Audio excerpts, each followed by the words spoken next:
Bonjour à toutes, bonjour à tous, j'espère que vous allez bien. Aujourd'hui, on parle d'un film français qui est sorti à la fin des années 90. Mais d'abord, je vous souhaite évidemment la bienvenue dans Le Français c'est facile avec Adrien.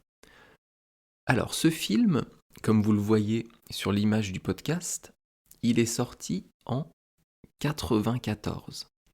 En 1994. Eh ben dis donc, ça fait plus de 30 ans, ça nous rajeunit pas. Ce film qui s'appelle Léon, c'est le 6e film d'un réalisateur français qui s'appelle Luc Besson. J'adore ce type, j'adore ce réalisateur. J'ai vu tous ses films et franchement, ils sont tous géniaux. Peut-être pas Arthur et les Minimoys, parce que ça c'est plutôt pour enfants. Donc c'est bien, mais moi, ça ne m'intéresse pas. Mais vraiment, la majorité, 95% des films de Luc Besson sont géniaux. Donc je vous encourage, je vous invite à regarder ces films si vous ne les connaissez pas. Et plus particulièrement, aujourd'hui, un film qui s'appelle Léon. Alors Léon, c'est quoi l'histoire? C'est la vie, en fait, d'un tueur à gages. Un tueur à gages, c'est un tueur qu'on va payer pour tuer des personnes. Donc son métier, c'est tueur, et il se fait payer pour éliminer des personnes. Ça s'appelle tueur à gages. Et donc Léon, qui est ce tueur à gages, il vit seul dans un appartement à New York, et le rôle de Léon est joué par Jean Reno. C'est un grand acteur français qui a fait énormément de films et dont je vous avais déjà parlé dans le film Les Visiteurs. Jean Reno, joue dans Léon et dans le film Les Visiteurs et bien sûr dans plein d'autres films. On aura l'occasion de reparler de cet acteur que j'adore également. Donc dans le film, Léon, ce tueur à gages, habite à New York dans un quartier de Manhattan qui s'appelle Little Italy. Ça veut dire Petite Italie. Pourquoi ce quartier s'appelle comme ça? Parce qu'il y a eu, à une période, beaucoup d'immigrés italiens qui sont venus s'installer dans ce quartier. Et donc c'est devenu un peu le quartier italien de New York. Un peu comme à Paris, on a un quartier chinois, on a un quartier indien dans le 10e, on a un quartier japonais à côté de l'opéra dans le 8e, etc., etc. Donc là, ce tueur à gages, Léon, il vit à New York. Et il vit tout seul. Sauf que, dans le film, ce tueur va se retrouver à aider une jeune fille de 12 ans. Cette jeune fille, c'est qui? Eh bien, c'est Nathalie Portman.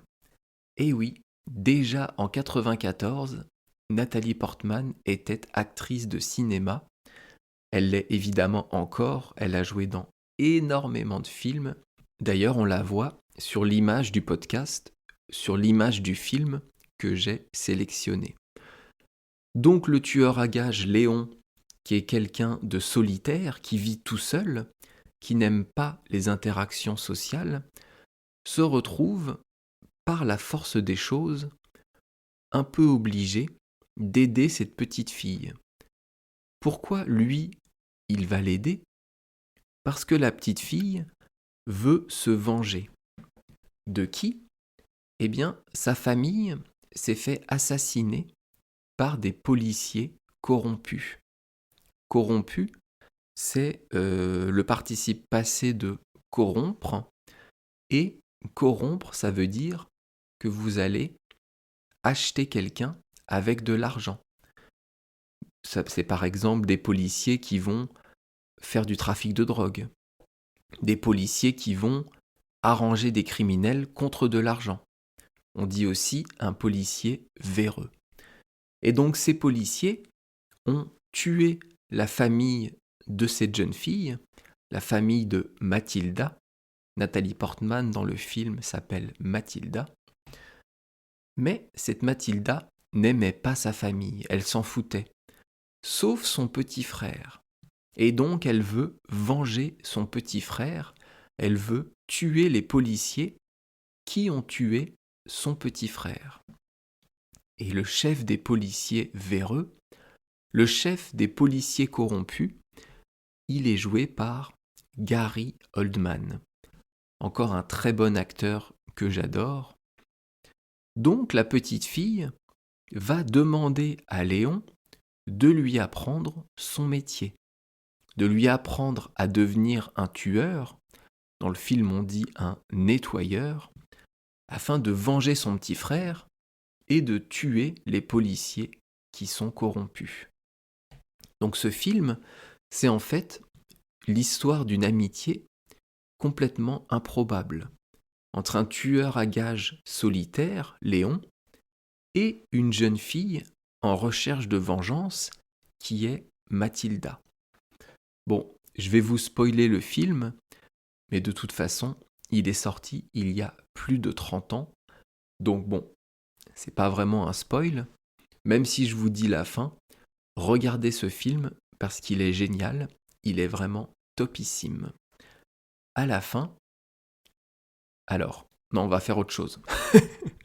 Pour ceux qui veulent regarder le film sans connaître la fin, arrêtez-vous ici, mettez pause sur le podcast et vous finirez un autre jour après avoir vu le film. Et pour ceux qui s'en foutent des spoils, eh bien on y va maintenant. Donc à la fin, Léon se sacrifie, donne sa vie en emportant avec lui dans la mort le chef des flics corrompus. Léon, donc Jean Reno, va se faire exploser avec une grenade et il va en même temps tuer Gary Oldman pour venger la petite Mathilda.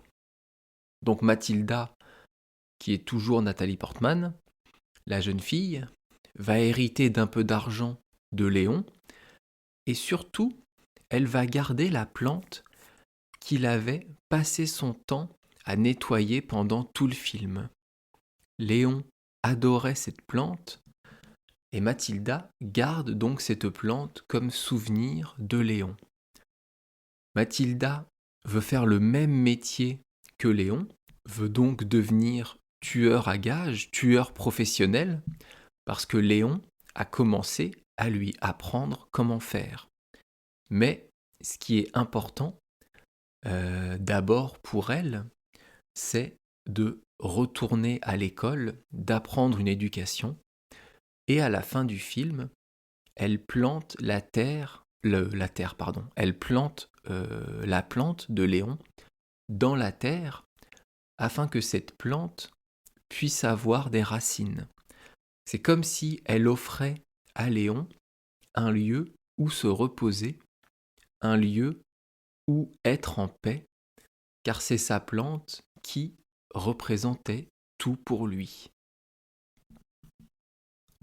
Et ce qui est intéressant dans ce film, ou plutôt pour savoir comment Besson a créé ce film, c'est qu'il s'est en fait inspiré d'un rôle d'un acteur français dans un autre film.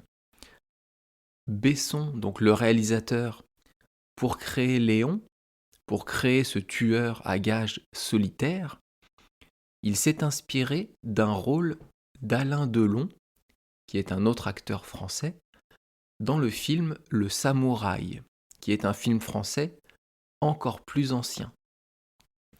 Donc j'ai trouvé que c'était intéressant de vous en parler. Et ben voilà, je pense qu'on a fait le tour du film Léon. En tout cas, très très bon film. Je me souviens que j'avais adoré quand j'avais vu ce film. Donc n'hésitez pas à le voir, n'hésitez pas à le regarder, évidemment en français, avec sous-titres en français ou sans sous-titres pour les plus avancés. Et donc, je vais vous laisser ici. C'est bien, j'ai fait un podcast pas trop long pour une fois, donc c'est pas trop fatigant pour vous à écouter. Demain, on fera une nouvelle expression française qui est ne pas être dans son assiette. Je vous répète, ne pas être dans son assiette. Ce sera donc demain lundi, début de semaine, et d'ici là, je vous souhaite de passer une bonne fin de week-end. À bientôt. Bye bye, hasta luego, matane.